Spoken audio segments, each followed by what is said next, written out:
Et salut à tous, c'est Guigui, j'espère que vous allez bien. Aujourd'hui, je vais vous dévoiler le résultat du test que j'ai réalisé. J'ai publié 40 shorts en un mois. Pour resituer le contexte, c'est les premiers shorts que j'ai publiés sur ma chaîne. Et dans cette vidéo, je vais te dire tout sur ces résultats. On va découvrir ça ensemble. Et reste bien jusqu'à la fin, tu verras, il y a des statistiques auxquelles je ne m'étais pas préparé. Alors pour ce faire, bien sûr, ce sera structuré comme d'habitude. On va commencer avec la première partie qui va être l'évolution du nombre d'abonnés. Ensuite, on va voir le nombre de vues, l'augmentation du nombre de vues, s'il y en a une, le nombre de vues qualifiées, et ensuite, on verra l'analyse de la progression globale. Et en dernière partie, on verra comment surfer les vagues. Mais je ne t'en dis pas plus pour le moment. Alors on est tout de suite parti dans la première partie. Concernant ce qui est le nombre d'abonnés, regardez, j'ai gagné 138 abonnés en 28 jours. Alors que, regardez, je suis une toute petite chaîne, hein. J'ai 327 abonnés à l'heure où je tourne cette vidéo. Donc 138 d'évolution en 28 jours, c'est énorme. Mais dans ces 138, il n'y a pas que les abonnés que j'ai gagnés grâce aux shorts. Pour ce faire, on va aller regarder les analytics des shorts. Donc dans contenu, je vais aller dans short, d'accord? J'y suis. Dans les 28 derniers jours, regardez le nombre d'abonnés juste des shorts, c'est 76. Alors pour être exact, il y a même un petit jour de plus, regardez, si j'avais mis les 90 derniers jours, il y avait juste ici une vidéo qui n'est pas prise en compte. Mais pour que ce soit plus clair, je vais revenir avec les 28 derniers jours. Donc 76 abonnés rien qu'avec des shorts. Et là, ce qui est super important, c'est que les shorts que j'ai publiés, c'est le même contenu que sur ma chaîne. Donc, c'est des shorts sur Excel. Tous sauf deux. Il y en a un, c'est de l'informatique. Et l'autre, par contre, c'était un test. C'est un short du lifestyle. Voilà, c'est une petite vidéo où je danse entre deux vidéos pour le fun, pour voir si ça marchait. Je vais continuer à faire plein de tests. De toute façon, je vous en parlerai à la fin de la vidéo. Est-ce qu'on peut dire que pour moi, 76 nouveaux abonnés grâce au short Excel, c'est une réussite?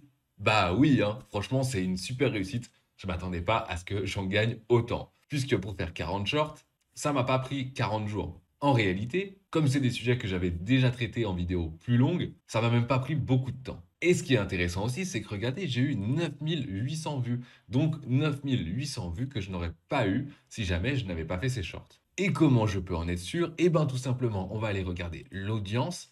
Et regardez, ça, c'est mes vues en bleu des nouveaux spectateurs, d'accord? Et en violet, c'est les spectateurs réguliers. On voit que les spectateurs réguliers, ça reste toujours constant, ce n'est pas beaucoup de vues sur le total, alors que les nouveaux spectateurs, eh bien, c'est toutes les nouvelles personnes qui n'avaient jamais vu ma chaîne. Et en regardant un petit peu plus loin, on voit que la durée de visionnage des abonnés, elle est de 10% seulement contre 90% des non-abonnés. Et on voit également que c'est majoritairement des hommes, donc où sont les femmes? Bah pas en train de faire du Excel, hein. Et en retournant juste dans les analytics des shorts, on voit que j'ai 29 000 impressions sur 28 jours. Donc c'est franchement très bien pour moi. Ça m'a permis de montrer ma chaîne à plein de monde. On va passer maintenant à la deuxième partie, le nombre de vues. On voit que j'ai eu 13 800 vues sur les 28 derniers jours. On va comparer ça avec les jours d'avant. Donc je vais mettre les 90 derniers jours. Regardez, le nombre de vues, il a explosé. Juste dans le creux ici avant d'exploser, eh bien ça c'est les vues juste avant d'avoir publié mes premiers shorts. Et ensuite, regardez l'explosion qu'il y a eu. Pour que ce soit encore un peu plus visuel, je vais mettre sur les 365 derniers jours. Regardez, là on voit bien déjà que ma chaîne est nouvelle et ensuite l'évolution qu'il y a à partir d'ici. Donc dans un premier temps, l'explosion du nombre de vues, elle est agréable à voir. D'ailleurs, il me le dit bien, regardez, plus 268% par rapport au nombre d'avant, et j'ai doublé ma durée de visionnage. Sauf que, car il y a un sauf que, une vue de short n'est pas égale à une vue d'une vidéo longue. Vraiment pas. Déjà, les shorts, ils sont balancés à n'importe qui n'ont pas forcément envie de voir ça. Et ensuite, ils ne durent que quelques secondes contre un watch time beaucoup plus long sur les vidéos longues. D'ailleurs, dans ces 13 800 vues, on va aller voir dans le contenu, il y a quand même quasiment 10 000 vues juste des shorts. Donc, ce qu'on va faire maintenant, c'est qu'on va voir le nombre de vues qualifiées. Et qu'est-ce que j'entends par le nombre de vues qualifiées? Eh bien, ça va être l'augmentation du nombre de vues en dehors des shorts. Pourquoi je vais faire ça? Parce qu'en fait, à la base, moi, c'était vraiment mon objectif, c'était de développer ma chaîne YouTube, c'était de développer mes vidéos longues grâce aux shorts. Si tu veux en savoir un peu plus d'ailleurs sur cette stratégie, je t'invite à aller regarder cette vidéo. On va donc aller dans vidéo. Et cette fois-ci, on voit que dans les 28 derniers jours, j'ai eu 4000 vues. Déjà, ça descend un petit peu. Et c'est quand même une évolution puisque j'ai 32% de plus que les 28 jours précédents. Donc juste comme ça, on pourrait croire que ça a fonctionné, on pourrait croire que j'ai gagné des vues. Mais petit rappel déjà, les vues des shorts, ils ne sont pas comptabilisés pour la monétisation YouTube. Je vais aller regarder juste dans Revenus, juste là, et je vais vous montrer. Il y a deux critères d'éligibilité pour être monétisé, pour pouvoir gagner de l'argent grâce aux publicités sur YouTube. Il faut avoir 1000 abonnés. Donc ça, avec les shorts, finalement, c'est pas si compliqué. Et ensuite, il faut avoir soit 4000 heures de visionnage sur des vidéos publiques au cours de la dernière année, soit avoir 10 millions de vues sur les shorts. Mais le watch time des shorts n'est pas pris en compte dans cette durée de visionnage ici. Je vous le montre en exemple. Ici, on est à 360 heures de visionnage, d'accord?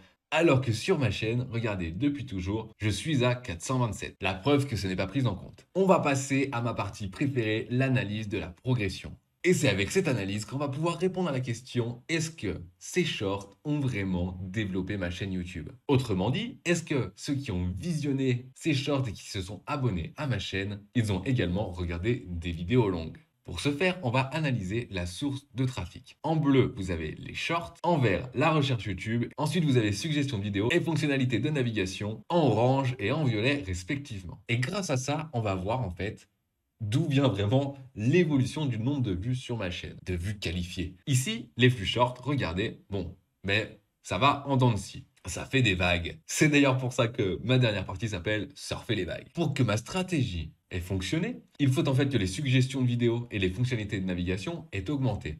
Pourquoi? Qu'est-ce que ça veut dire ça? En fait, les suggestions de vidéos et fonctionnalités de navigation, ça va être quand je vais publier une nouvelle vidéo, ça va vous la proposer, d'accord? Et vous allez cliquer dessus. Donc théoriquement, si mon nombre d'abonnés augmente de manière forte, le nombre de vues des suggestions va augmenter proportionnellement. Ou à peu près en tout cas. Si j'ai 100 nouveaux abonnés, ma nouvelle vidéo va être montrée à 100 abonnés de plus. Vous comprenez un petit peu la logique. Alors on va aller regarder suggestions de vidéos et fonctionnalités de navigation. Eh bien, regardez ce qui s'est passé. Les 28 derniers jours, malgré l'augmentation des shorts, le nombre de vues dans ces deux catégories n'a pas du tout augmenté. Et par rapport au jour d'avant, elle a même pas du tout augmenté. Si on compare même à décembre, elle a même diminué. Pourtant, tout à l'heure, j'ai vu qu'il y avait une augmentation des nombres de vues quand même sur ma chaîne. Rappelez-vous, des nombres de vues qualifiées. Mais alors d'où ça vient? Eh bien, ça ne vient pas du tout de ça. En fait, les shorts n'ont eu aucun impact, ou alors même un impact négatif, sur l'augmentation du nombre de mes vues de vidéos longues. Regardez. En fait, ça vient tout simplement de la recherche YouTube.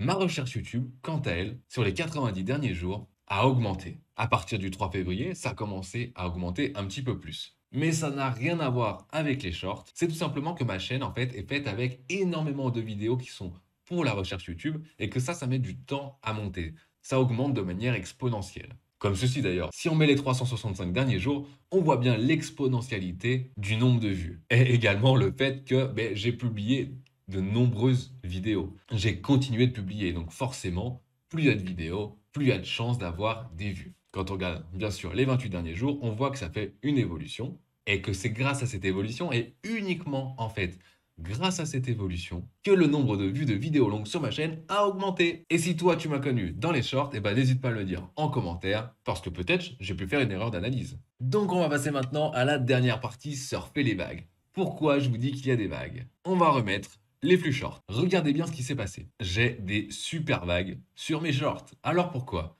En fait mes shorts, je les ai publiés du lundi au vendredi.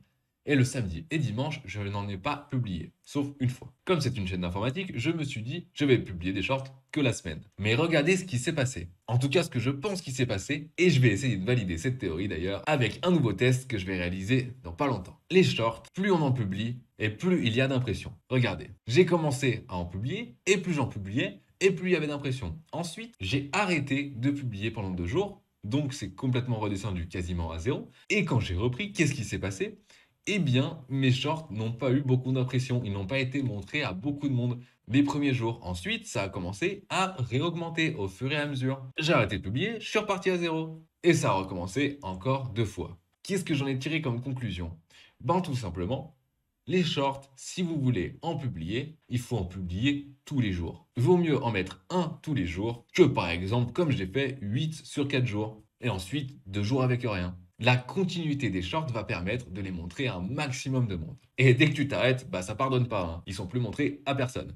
Et après, faut recommencer cette escalade. Et c'est ça que je vais tester dans un nouveau test. Je vais essayer de tester un short par jour pendant 20 jours. Mais pour aller plus loin, je vais essayer de mettre 10 shorts d'informatique et 10 shorts de lifestyle et je vais voir lesquels fonctionnent le mieux. On verra bien sûr le résultat dans une prochaine vidéo. Pour conclure de ce 40 shorts en un mois, le résultat, qu'est-ce qu'il faut retenir? Si vous voulez vraiment augmenter votre nombre d'abonnés très rapidement, cette méthode marche très très bien. Par contre, les abonnés que vous allez gagner sont des abonnés qui consomment des shorts. Ils sont majoritairement sur YouTube pour regarder des shorts et ne vont pas aller regarder les vidéos longues. Vous allez forcément convertir une petite partie de ces nouveaux abonnés qui vont regarder vos vidéos longues. Mais il ne faut pas compter là-dessus uniquement, surtout si ça vous prend du temps de faire des shorts. Et également, ça peut être une très bonne idée pour faire découvrir votre chaîne à plein de monde, puisque les shorts, ils sont balancés à tout le monde. Donc, dans toutes ces personnes, il y en a peut-être que ça va intéresser d'aller voir votre chaîne.